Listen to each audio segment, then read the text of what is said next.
Hello, and welcome to I Am Dad Podcast with your fatherhood authority, Kenneth Braswell. 30 minutes of wisdom, information, resources, and nuggets to help you on your fatherhood journey. Or maybe you're just curious and want to hear some real talk about fatherhood, family, and the minds of men. Well, guess what? We got you too. Sit back, grab your pad and pen, and maybe even bring a little something to sip on.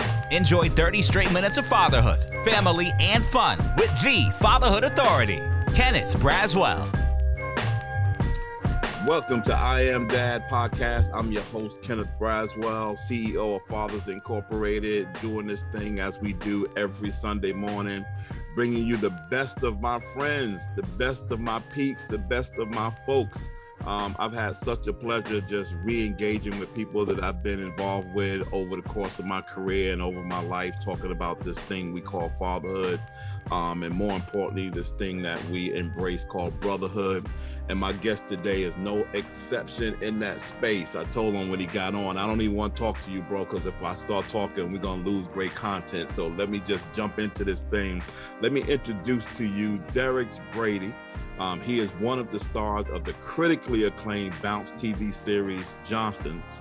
Executive producer, Mr. Cedric the Entertainer. Derrex, who plays Jarvis, is now just closing, I believe, his second season. The series chronicles the trials and tribulations of four lifelong friends, all with the same last name, Johnson. The men, all at different places in their life, find their friendships tested after 25 years, threatening the unity that had always been so strong. I first met Derrex some years ago in LA when we were doing some work with Soul Pancake, and he was gracious enough to do something with us that I'm going to share with you a little later on. I won't drop that ball yet. But listen, bro, how are you? Man, I'm doing very well. Thank you so much for having me on your show, man. Honored to be here. Man, it's such a pleasure. I just finished watching the second season probably about 2 weeks ago. I actually watched the last episode I saw the other night. But when I saw it, man, my heart was just so overjoyed, man, of seeing you, because one of the things I distinctly remember you talking about when we were on set is all the things that you wanted to accomplish. You were talking about like these things that you were trying to accomplish, and you weren't vague, but it was like what you were talking about were your dreams. Is this show the manifestation of what you were thinking about then, as you were thinking about really needing and understanding the importance of being a husband and father, but you still have these dreams in the back of your mind you wanted to accomplish? Oh, absolutely. This is absolutely one of the dreams that I had specifically was this show. We had shot a pilot about 5.5, 6 years ago. And so it's something, even though I was doing other projects and acting on different stuff, this was something that I couldn't get out of my mind or my heart. I constantly call the creator of the show, Deji LeRae, and be like, man, I can't get Johnson out of my head. So this is definitely one of the manifestations, man. Absolutely. Wow. And so I'm watching it and I'm tripping, because I'm watching it and I'm like seeing old friends. It's like, first I saw you, right? And then let me share this with you real quick so that you can see this. Then I saw this brother and I was like, yo. Oh man, you know Thomas Kelly?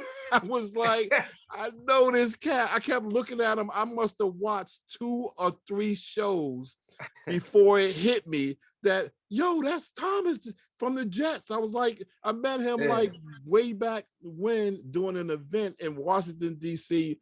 on literally this event here was the 100th anniversary of Father's Day. And we did a huge event in Washington, D.C. And at the time, he was dating Megan Good. And I had not seen him yet. And so I also have another picture of Megan Good holding my son. Like, I was holding him and I walked by her and she goes, oh, he's so cute. And I didn't realize who she was, because I was like, oh yeah, you know, I'm doing my thing. And I came back and she goes, oh my goodness, can I hold him? And I turned to look at her. And as I'm handing to him, my brain is like, wait, yo, this is making good. Yeah. And like literally the two of them like had my son was just walking back and forth with my son around that day. So I often show my son the picture of Megan Good holding him. And I was like, this picture ain't gonna mean anything to you right now. But when you get into high school, you're gonna have a lot of stories and things about that. And then I'm watching, and my boy Stewie Rock pops up. And I'm like, Jay Nix, he's on Hot 107.9. Right.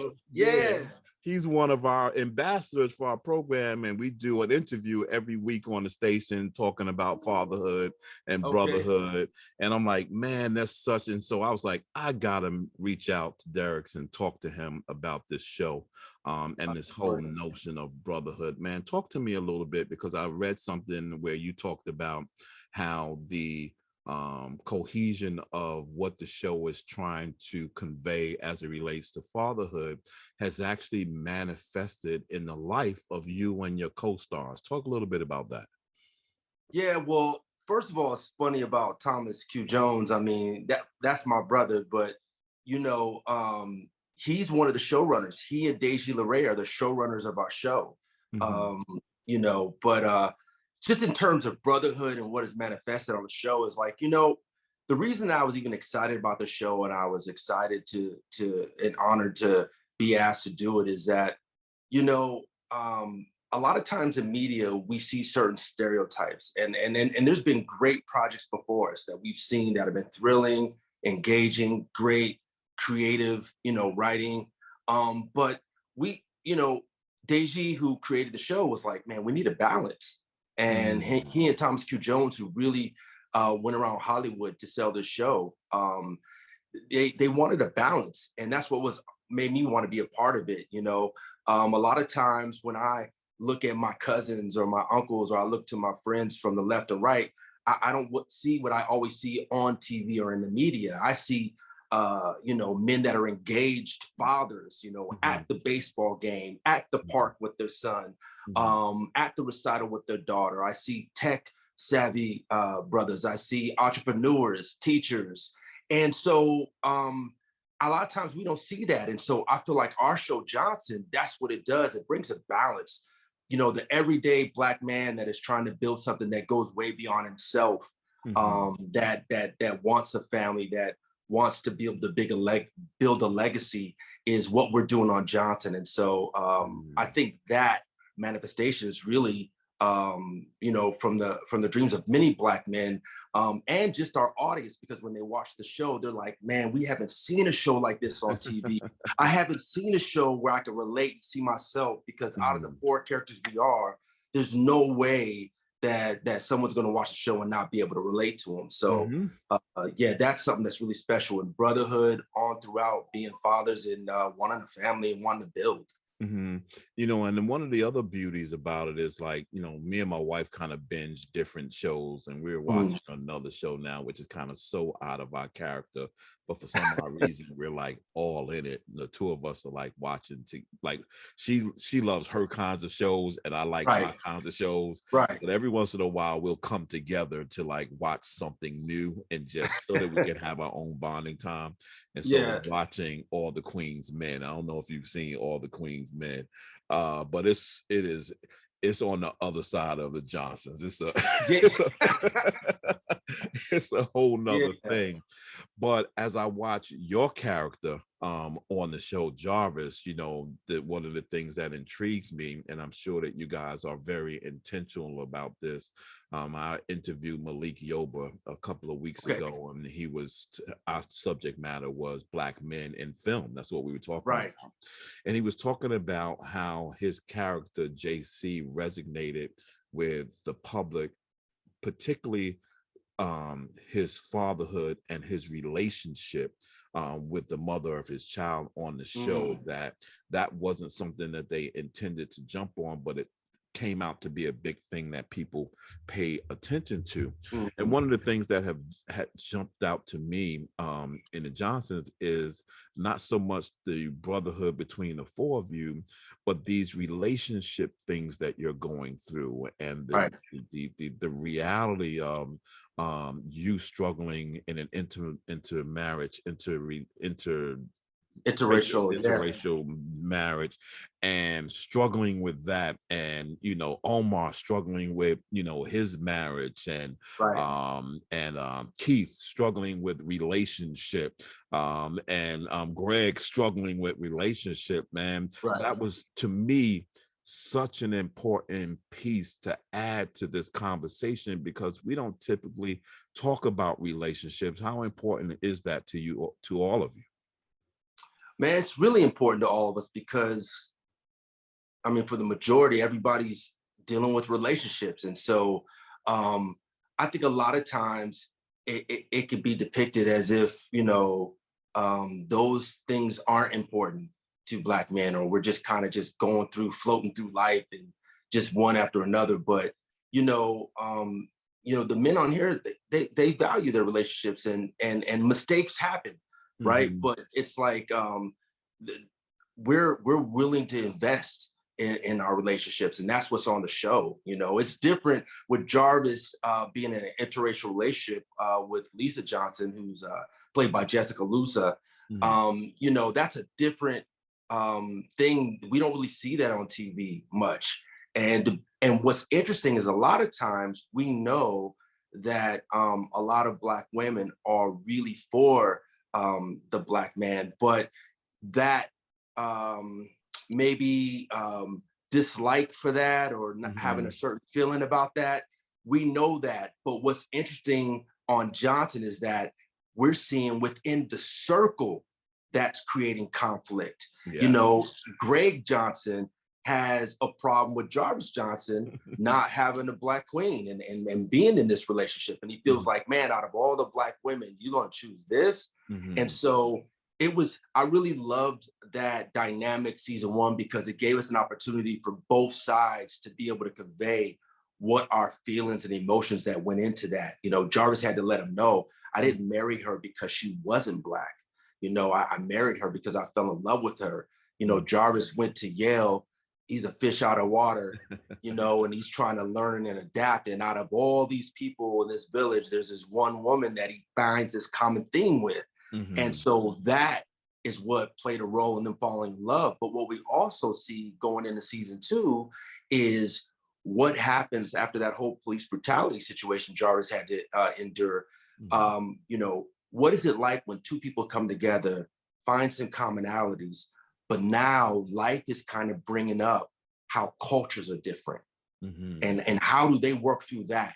And is this something that they're going to really be able to work through? Or is this something that's going to be like, this is too big for us and we're going to have to go a different way?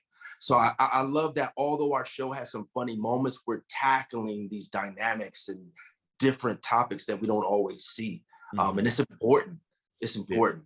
Yeah. What I also, really admire is, this small nuance of reconciliation, right? It's not always the problem. The show is not always about the problem.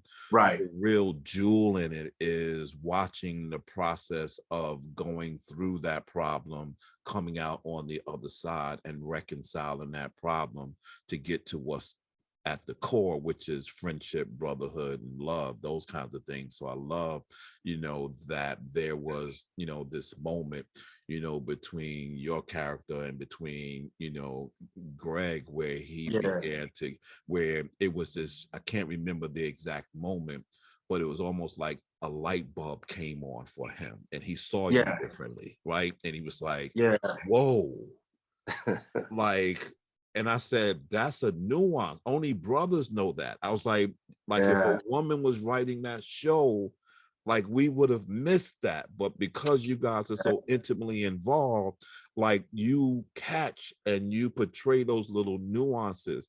Do you intentionally think about those things as you guys are talking to the writers and you thinking about concepts and thinking about storylines? It's interesting. I mean, well, it's interesting. The first season there was a team of writers that wrote the episodes. Deji wrote a couple, and he brought some other people like Gino Brooks and some different writers to write the episodes. But for season two, I don't know how he did it, but Deji wrote all the episodes for season.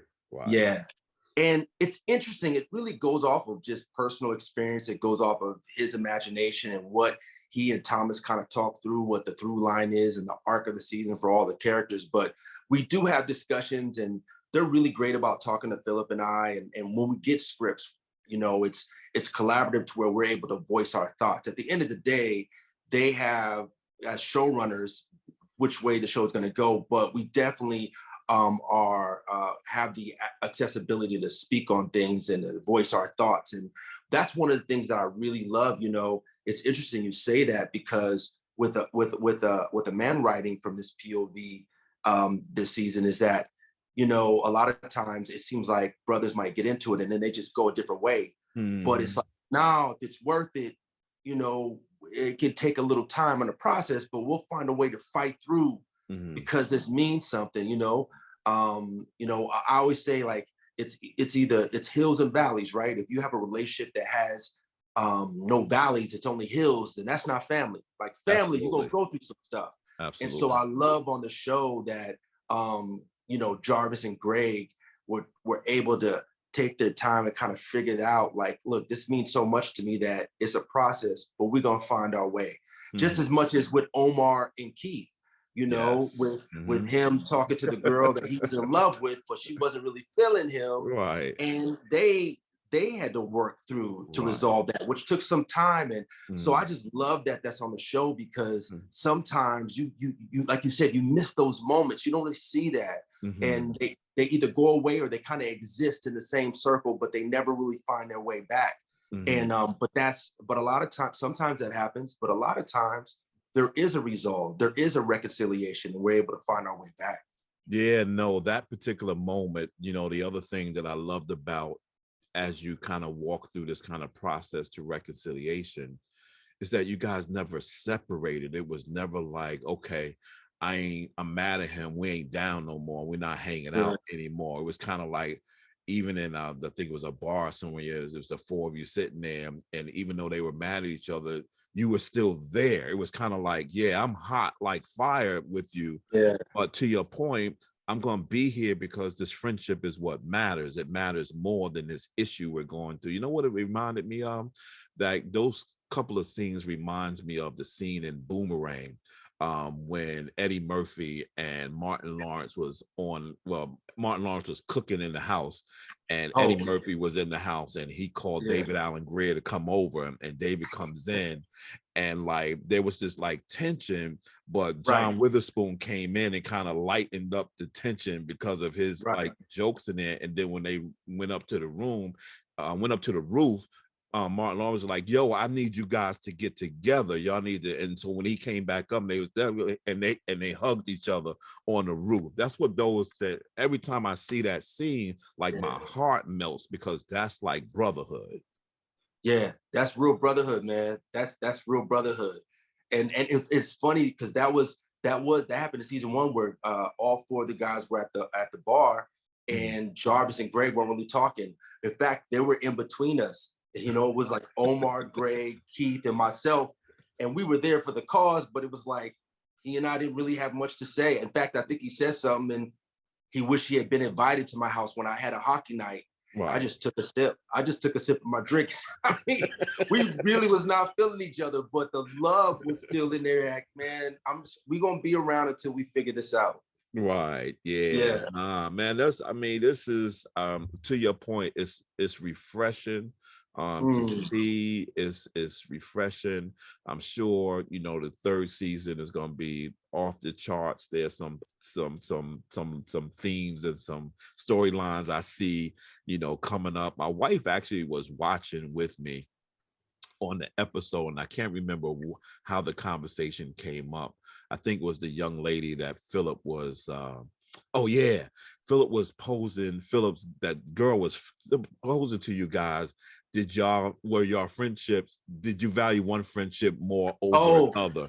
And she was asking like what? And I think Omar was saying like 33%. I give him 33%. And I just was laughing, and it was and she kept coming back to, there's still 1% left. Like, who gets the 1%? Who gets that? Right. And my wife said, she goes, how would you answer that question? I said, oh, it's easy. She goes, it's easy. I said, yeah. I said, my answer would be the 1% goes to everybody else. I like that. I like that. Yeah. Everybody else, Yeah. everybody else divvies up the 1%. But these three right here, they get my 33, 33, and 33. Everybody else has to fight over the one. And so that's, like she was like, man, babe, I said, I don't know. That just came easy to me. It's like, you know, I'm not fighting. I'm not debating whether or not I love any of my boys more than the other. But I got to recognize that I got some other people. They want to know where they sit. You know where they sit? Y'all sit in the 1%. That's where y'all at over there. Yeah. Bigger question for you, man. How are the boys? Man, the boys are great, man. I mean, you know, my sons are growing up on me, man. It's wild. They're doing great. They're, you know, it's amazing, you know, when they're younger, you know, because I was really strict. A lot of people think like, oh man, you just young, look at dad, you cool. And I was really strict. And you know, what's interesting, I was able to identify what turned for me, what made me get so strict. There's a pro and a con to it. And the pro is actually when my mom passed away, it was the first time I was really hit with mortality, right? You know, because when you lose a grandparent, absolutely hurts. It's an ache that you can't explain, but there's a life that was lived, hopefully, for most, where they were able to have a lot of years. And so the circle of life makes sense. Doesn't make it easy, but it makes sense. But when you lose a parent younger, it's like, man. And so what happened for me was I got to give them all the tools that I can get because I don't know how long I'm going to be here. Right. So the pro was I was giving them everything that I had. The con was the pro and con. The con of that is that it was like through a fire hydrant, which lacked grace, right? So I'm trying to give them everything I can. And so when they're younger, they feel like, man, you're a monster. Like you're making me do this. You're making the grades this. You're making me go this. But to see their work ethic now, right? To see them start to apply the tools that I gave them. I mean, my son Jared called me and was like, hey, Dad, I just want to thank you. Like, didn't like you always being on me, didn't like all the push, but I don't know where I would be if you didn't give me the tools that I have, nor been in my life the way you were. And so to see him, you know, he has a music career. He just did a 30-city tour. Nice. He just came off a tour. He's doing his thing. My other son's, you know, doing stuff with editing and videography. And my other son's an influencer. So it's just seeing them flourish and be able to go forward is great. My youngest son is in high school and preparing and knows what college he wants to go to and has his ducks in a row and what he wants to do for his career. And it's just, I'm just so proud, man, of seeing them progress and add these tools as well as find their own tools. Wow. You know, so yeah, they're doing well. Right. My goal is to get us all to go on vacation. It's more difficult now. It's not as easy. Yeah. Let's share these 3 minutes with people just in case they don't know what we're talking about.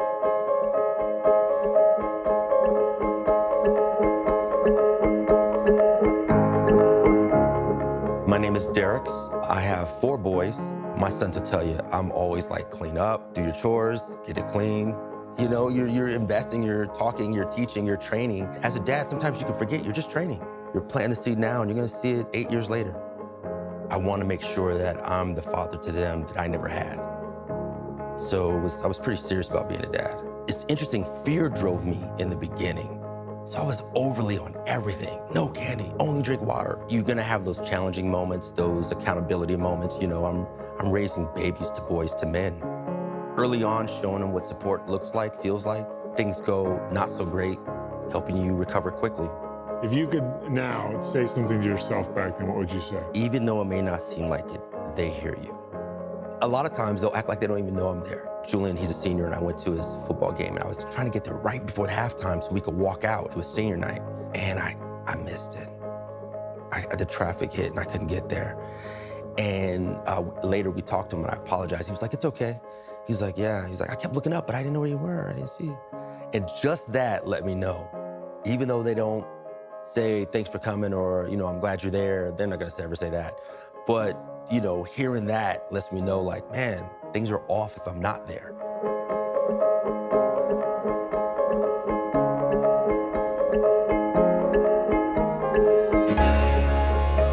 Oh! What are y'all doing? I want to say thank you for showing me like how to be a man through like my teenage years, because I know it's been hard, but thank you.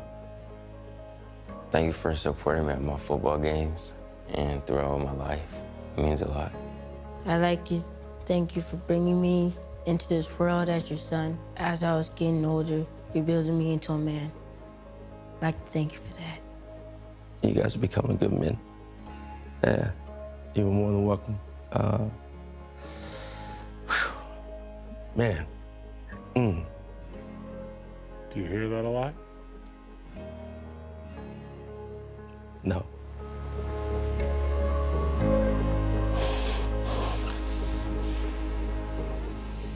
There's a lot of things that I want to accomplish.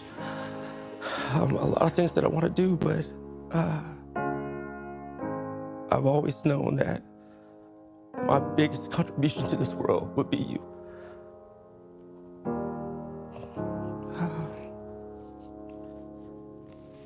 It means so much that you said that to me.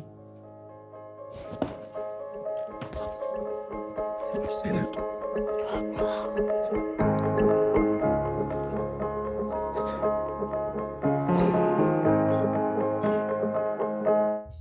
Bro. Man, you didn't give me no warning on that, Ken. Come on, bro. I could have got some glass of water with ice to cool it. Come on, man. Listen, man, I have that video. I've had it on my computer since we did that, and I have several of them that, like you said something in there that actually resonated with me and continues to resonate. Like my son now is in AAU ball. And at the time when we were doing this, no, he was a baby. He was in sports, but he wasn't really in sports. That was just some place for my wife and I to drive him to, right? And so, but now he's playing serious ball. And so, you know, and like you, I'm on the court, like, yo, you got to do this, you got to do that, you got to do this. And I would have this moment in time where I was like yelling and screaming, and him and I was yelling and screaming back at each other. And we just was having some real kind of rough times. And I got to this point where I just like leveled out, and I was just like, you know what? I need to take my foot off the gas a little bit, because this is becoming about more than just him playing basketball. This is impacting our relationship. Right. And so he's just like me in the sense that he can have he brings it, dials it down, and his articulation in his conversation is like so crystal clear in the way that he speaks and talks. And so I said to him, I said, do you hear me when I'm yelling out on the court? I was like, why does that bug you? I said, everybody is like yelling. I like, you know, there's all kinds of noise going on. I was like, do you hear me? And he's like, Dad, I hear everything you say. He says, most times your voice is the only voice I hear, no matter how loud it is. And that like threw me. I was like, what? Yeah. But it took me back to what you said, which was I didn't have that experience. Right. Like there was nobody in the stands looking at me. There was no dude that was my dad yelling at me. I didn't have. So that was it was a total flip for me. But to that particular moment, man, when you talked about that, and then the other thing, and this just happened just last week. One of the teammates of my son, his dad, him and I were standing next to each other talking.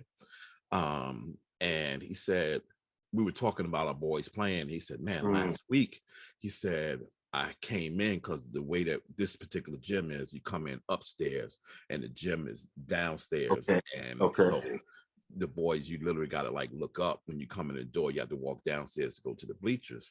And he said when he came in last week, he never went downstairs because they were already playing. He just stood up there and watched. And he said after it was over, he said Bear came up to him and said, Dad, where were you? And he says, oh, I was watching you from up there. He says, oh, I didn't see you. And he said at that moment, he realized that he's always looking for him. He expects to see his Yeah. face more than Yeah. anything else. That, bro, is why this show is going to be successful. Wow. Wow. Man. Yeah. Thank you for sharing that again, and even sharing what you just said, man. It takes me right back, and it's so true. Mm-hmm. It's more, you know, because we don't know, because a lot of us, we're breaking the cycle. You know, we're first generation of having a father that there's 24/7. You know, it happens, but a lot of us are breaking the cycle. So, you know, we don't really have those experiences, you know, like our kids are having with us. And yeah, we matter, bro. We Right. matter. Right. Yeah, our voice, it really has value with them.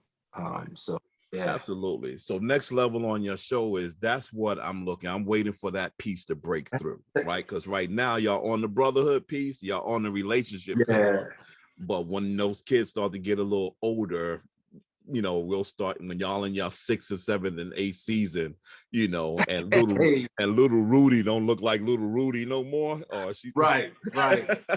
and y'all starting to have some kids issues. That's when that's when the fire is gonna turn up, bro. I'm telling you. You know, it's interesting, you know, this season, Omar with his son Caleb, it was the first, he ran away. And it was where he was really just upset about his parents, and upset about also wanting to grow up and not letting them grow up. And so there were a lot of emotions. But you're right, like it's just now starting.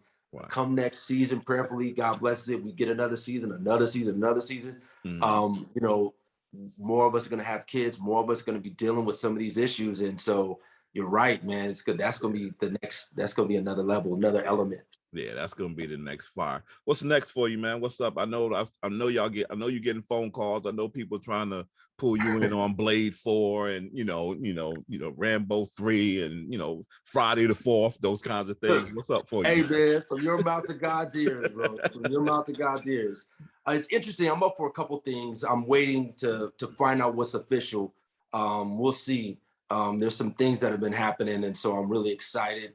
I can't talk about that yet, but I do have, you know, a film coming out. It's called A Snowy Day in Oakland, starring Nicole Ari Parker and Michael Jai White and Kimberly Elise, and I play Loretta Devine's son.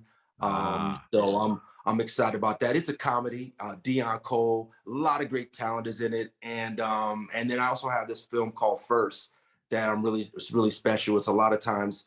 I play the older brother to a great actor, Will Catlett.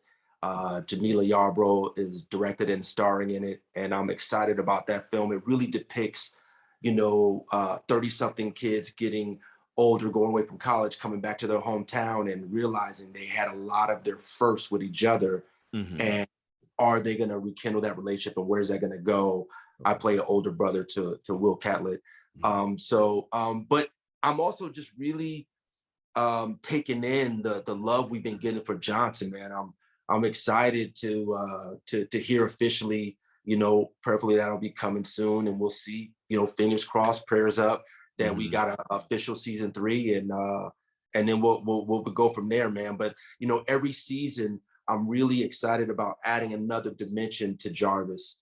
You know, the first season he was very stoic and dealing with a lot of heavy lifting of emotions and things that were going on. And he didn't have his pulse on the community, and I really wanted to play that in an innocent way, not an elitist way. And in season 2, I wanted to show why he's connected to these brothers, and so I wanted to bring more of a funny thing to him and have some more funny moments and bring a different tone and be able to see with a different lens. And so for this season 3, there's some things that I want to add, and so I'm working on that now. Of certain things I want to create for the character. So I'm just doing that, man. And then also producing. I'm working with my producing partner, MD Walton. We're working with Anthony Hemingway, the great Anthony Hemingway, who was the showrunner, executive producer of Genius with Aretha Franklin that came out. And so, you know, we're working on that film, developing that. Hopefully we have some things we can announce by the end of the year. And doing some writing, man. So I'm staying creatively active. Nice. Stay humble, bro. I mean, I love, like, I just gravitated to you the first time I met you. Man, I love the fact that you're working with Loretta Devine. I absolutely love that woman, man. That's like her favorite. Two of my favorite movies has her in it. Like that scene in Kingdom Come when her and what's her name was in the car and they was battling for the radio, and she said Jesus got the radio dial, and he said, but the devil got the knob, and, and then her voice on the PJs. Just I still watch the PJs to today, because of her. Oh no, go ahead. Yeah, because of her voice. Just because I mean, I loved Eddie Murphy and his character, but it's her kind of settling of him. And listening to her voice, it just reminds me of so many like powerful women in my family that just had this edge, that had this sense of humor, sense of urgency, like all of these things, these very intensive emotions and qualities about them. Just whenever they all came together, they all spelled love. And so, man, Loretta Devine, what you see is what you get. That is her. What you see, that is her. I remember I had this monologue to do in this film, and she was like, "You've been going over it?" And I was like, "Yeah, but I don't want it to get stale." She said, "Boy, you better go over them words as many times as you can and be ready." And she was right. It was like I needed to go over a few more times and have it down. So she drops gems, man. But yeah, man, I'm just grateful and honored that I've been in this game for a while, and to be able to still do it and for God to continue blessing me, man. I'm just grateful because I know it's not old. It doesn't have to happen. This business is difficult, it's hard, and so I'm grateful that I'm grounded with really great people, my family, my wife, to be able to stay focused on what the prize really is. Absolutely. Thank you so much, Derrex Brady. He is on the critically acclaimed Johnson Bounce TV. I think you can watch it now on Amazon Prime. I think that's kind of how I get to it, through Amazon Prime. But first 2 seasons are out there on the books. Check it out. I am eagerly awaiting season 3, and I'm going to manifest it into the air. It's happening. And as soon as I hear about it, I'm going to hit you on the back end. So I'm going to keep cheering and keep yelling for you in the background. You'll see my text every now and then. But just don't forget a brother, when you're when you're getting that Oscar, bro. When you're getting that Oscar. Listen, let me ask you this quick question, just because it's just an interesting question. Who's your dream co-star? Who you want to co-star with? Who's your pentacle? Like, who you shooting for? I got a couple, man, but I gotta get it with Denzel, man. I gotta get on the screen with Denzel. I was up for Remember the Titans. I thought that was gonna be the one, but I ended up not getting that. But I was in the mix. But he's definitely on my prayer list, bro. Denzel and we gotta rock on screen. Right? Comedy or drama? Comedy or drama? I would like to do either or, but drama we could really get in it. So I would love. Day 2. Well, you can't do. He died in it, so he can't come back. He's gone in that. But prequel. Something. He could do a prequel. I'm ready. I'm in it.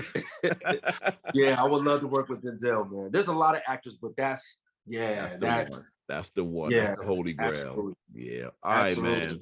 Thank you so much. Don't want to hold you more of your time, man. God bless you, man. Keep doing what you're doing. Stay strong, stay humble, stay present. And those boys, and your wife, I'm sure your greatest blessings. Just cherish them every moment of your day. God's going to reward you mightily. Absolutely, man. Thanks again for having me on the show, man. And you have definitely been inspiring me from the conversations we had with everything that you're doing, just really having a ripple effect and a change in the culture and what it is to be a father. So I appreciate you, man. I'm glad we're friends. Thank you. Thank you so much for taking the time to spend with us. You've been listening to I Am Dad Podcast. We hope that you have been informed, encouraged you to think, or even inspired your heart for the love of dads. The conversation does not end here. Come back and join us next week. Same time, same place. Or you can continue the dialogue on our I Am Dad Facebook page. We also invite you to listen to past episodes, learn more about us, and keep up with special activities by visiting IamDadPodcast.com. That's IamDadPodcast.com. Until next time, I leave you with this reminder of manhood from 1 Corinthians chapter 13, verse 11. When I was a child, I spoke as a child. I understood as a child. I thought as a child, but when I became a man, I put away childish things. Because of this reminder, I will always understand that I am dad, period.